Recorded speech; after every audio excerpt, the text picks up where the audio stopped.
Welcome, children. Hope you all are safe. So, today we'll be discussing the topic close packing in 3D. So, 3D structures will be obtained with the help of 2D structures. When you place 2D layers one above the other, then you will get 3D structures. So the 3D structures can be obtained from 2D structures in two ways. As you have already studied that in case of 2D you have two types of arrangements. One is 2D SCP, that is square close packing, and the second one is 2D HCP, that is hexagonal close packing. So in first case we'll be obtaining the 3D close packing from 2D square close packing, that is SCP.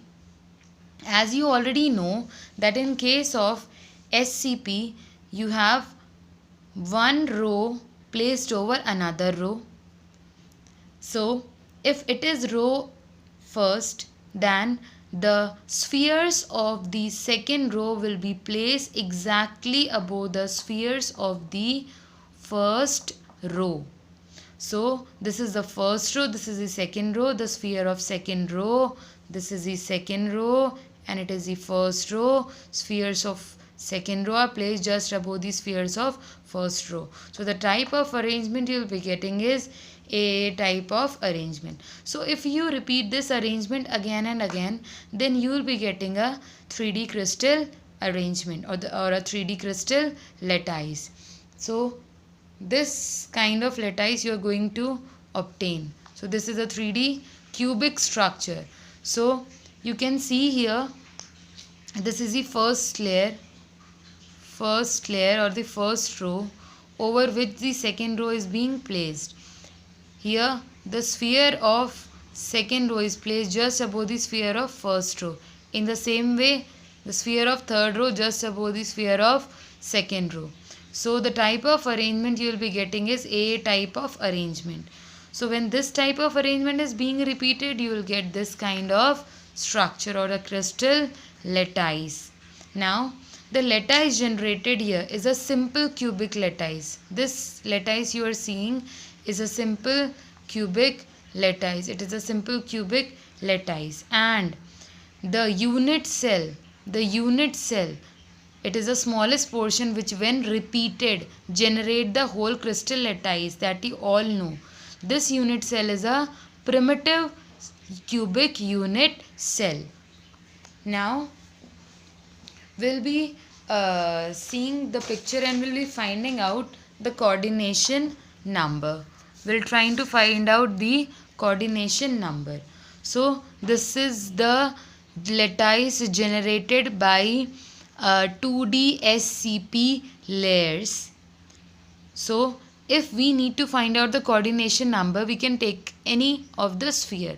So if I am taking this sphere, this one middle, this sphere, and we'll find out the nearest neighbor, that how many spheres are attached to this sphere. So this is one which is being attached, this is the second one, this is the third one, this is the fourth one, this is the fifth one, and this is the sixth one.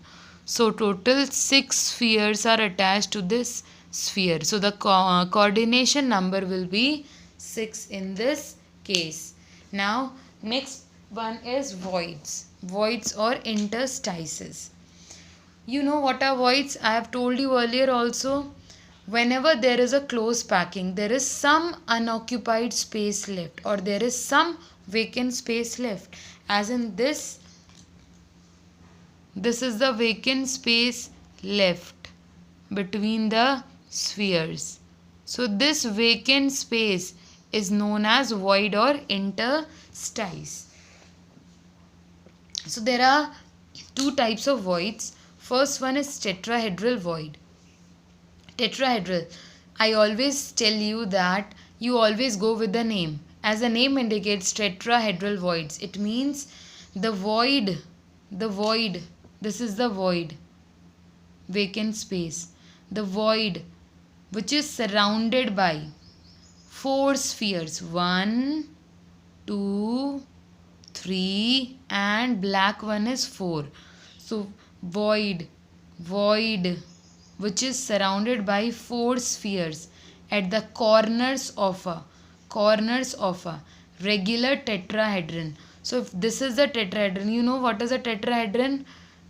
1, 2, 3, 4. 4 corners you have in tetrahedral arrangement. So 1, 2, 3, 4.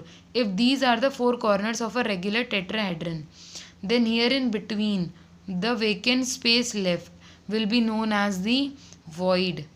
So we have this 2 spheres, above that one more sphere is placed. So it is a 3D arrangement. So we place the fourth sphere over this sphere, over these 3 spheres, over the vacant space of these 1, 2, 3 blue spheres.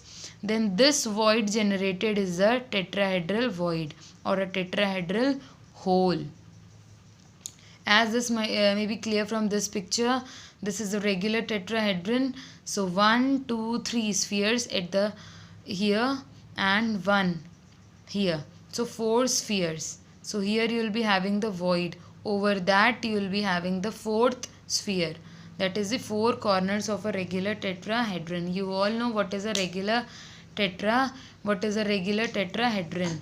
This one. This is a regular tetrahedron.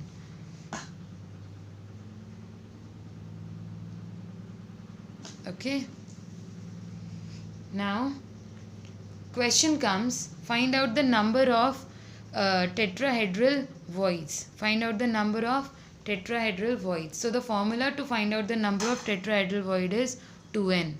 2n, where n is the number of points or particles or close packed spheres per unit cell. N gives you the number of points or particles. It tells you the number of particles. So if the number of particles are 4, then 2 into 4 is equals to 8. So the number of tetrahedral voids will be equals to 8. Now what will be the coordination number of tetrahedral void? Coordination number is the number of nearest neighbor. How many spheres are touching this void? 4. 1, 2, 3 and black one is 4. So 4 spheres are touching this tetrahedral void. So the coordination number will be 4. Next, to find out the radius of tetrahedral void, the formula is 0.225 r. 0.225 r. So the tetrahedral void is formed when a sphere of second layer is placed above the void of first layer. So this is the first layer, and it is the void created by the first layer. So the fourth sphere here will be of that of second layer. So the second layer sphere, black one, is placed over first layer, over the vacant space of first layer. First layer sphere are of blue. These 3 are of first layer, blue, and the second layer sphere is black, which is placed over the hole created by the vacant space of the first layer. I just hope this one is clear. So the radius of tetrahedral void is 0.225 r,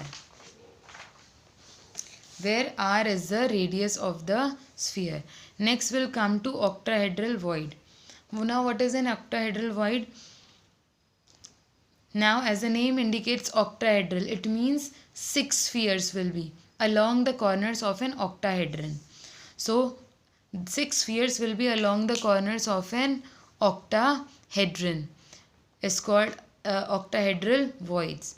Now all the voids in first row will remain unoccupied from octahedral voids. They'll form octahedral voids.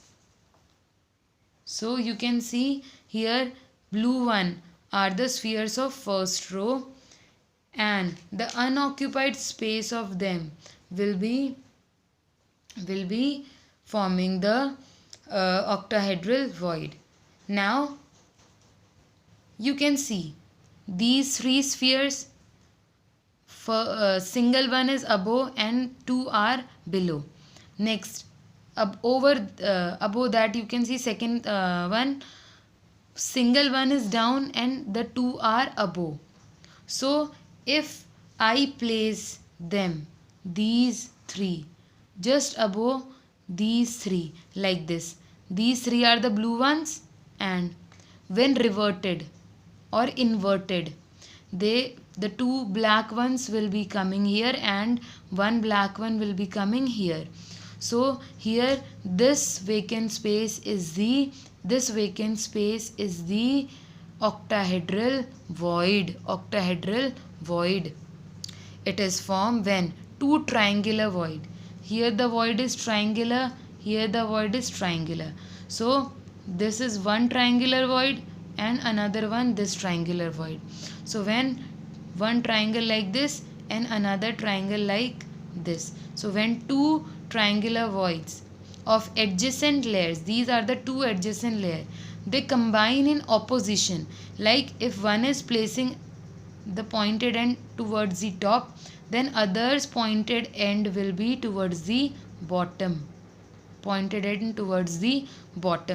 so it is formed when two triangular voids of adjacent layers, these are the voids of two adjacent layers, this is first layer and the adjacent to is its second layer, they when placed above each other in opposite direction, then octahedral void is being created.